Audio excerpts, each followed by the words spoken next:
Hey, I've seen this one. This is a classic.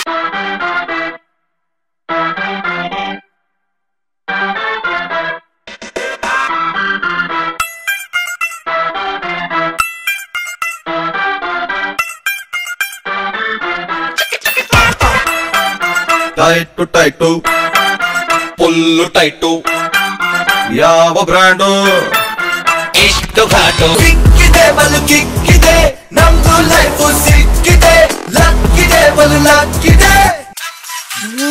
ಅಯ್ಯೋ ಭಯ, ಅದು ವಿಸ್ಕಿ ಆದ್ರೆ ಯಾಕೆ ಕೈ ತುಳಿತಿದ್ದೀರಾ? ಅವ್ಳು ತೊಡೆ ಮುಟ್ಟಿದ್ ಪಾಪ ನನ್ ಕೈಗಂಟಬಾರ್ದು ಅಂತ. ನೀವೇ ಗಂದ್ಬಿಟ್ರೆ ನಾವು ನಮ್ಮ ಕೈನ ಆಸಿಡ್ ಅಲ್ಲೇ ತೊಳ್ಕೋಬೇಕು. ಯಾವಾಗ್ಲೂ ನಂಬರ್ 1 ಆಗು ಅಂತ ನೋಡು. ನಂಬರ್ 1